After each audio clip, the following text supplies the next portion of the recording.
The Petroleum Exploration and Production Department says a total of 14 oil fields and 1 gas field have so far been discovered. The total petroleum resources established in the country to date now hovers around 2 billion barrels of oil. Currently, Uganda solely relies on imported petroleum products for all its oil needs, with an import bill of over 700 billion shillings per annum. Once local production commences, optimists are content that this money currently committed out of the country will be injected into local economic activities that will contribute to the takeoff and socio-economic transformation of Uganda. Optimism aside, the current government is still criticized for not being transparent enough in its dealings with oil companies, a scenario many believe will dampen the country's hopes in the resource if not addressed before production. We need to develop that culture of trust, and the only way we can develop that is through greater transparency. What is in the contracts? Who is accountable for what? People need to feel that they know that, and they need to hold their governments accountable. To avoid such a situation, government came up with the National Oil and Gas Policy. The policy describes a strategic direction for the country with regard to the management and utilization of oil resources and the revenues that are expected to accrue from the sector. Its key gap, though, is the absence of an updated law to support its pronouncements and promises. You will appreciate that this is a new industry, and it needs a lot of things to be put in place, including the regulatory framework. Government adopted a national oil and gas policy in 2008.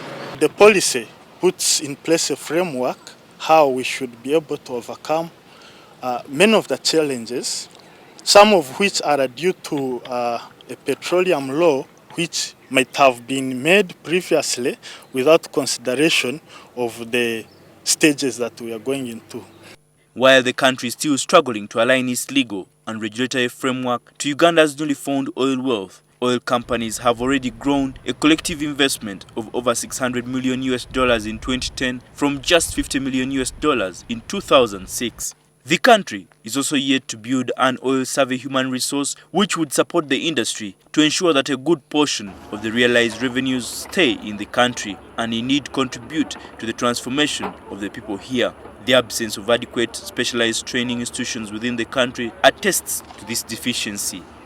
Generally, we have done so well in as far as setting in place policies. We have done so well in as far as envisaging which kind of institutions we need in place to implement these policies. However, there are some serious challenges that we still face.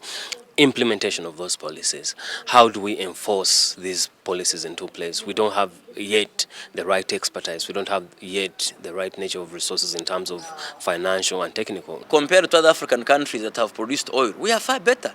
Look at the income tax we have just passed, the amendment. It is aimed at taxing the oil companies in the pre-production phase. That is excellent. That's why we've been able to bag the tax from Taro and Heritage. That is excellent. People thought that Uganda was going to be a playground for any XYZ international company. So the fact that we have established the right tax regime is enough evidence to demonstrate our capacity.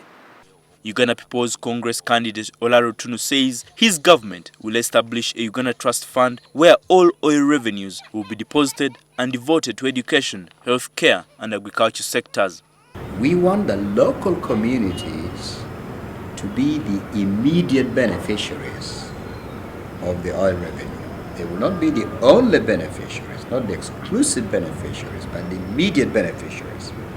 Therefore, we are committed to ensuring that between 25% and 30% of the oil revenue will be used for local development. The moment we define the priorities, you cannot be worried of any diversions. If we say our priority is infrastructure, both physical and technological, railway, more mini hydro stations, and you have lines running through all rural Uganda.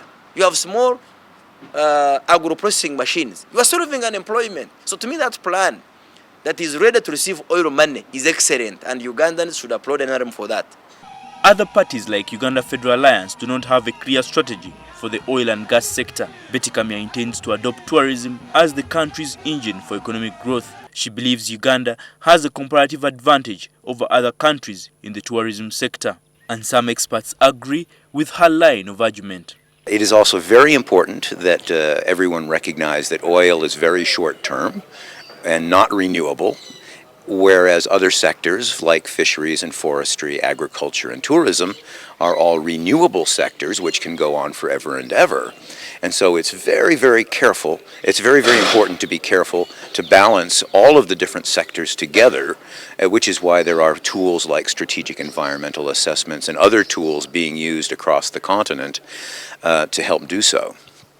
While it is true that the discovery of oil has the potential to transform Uganda, experience from many other natural resource-rich African countries like Congo DRC attests to the fact that the potential is at times far away from the real benefit.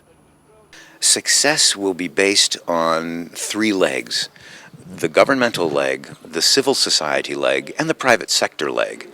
And if any one of those legs becomes unbalanced, the entire situation can topple over. It is therefore an open secret that the real resource and benefit from Uganda's oil discovery lies in not just the discovered oil, but its economic and political management, which apparently will be determined by those who are today vying for the country's political seats. Michael Baleke, NTV.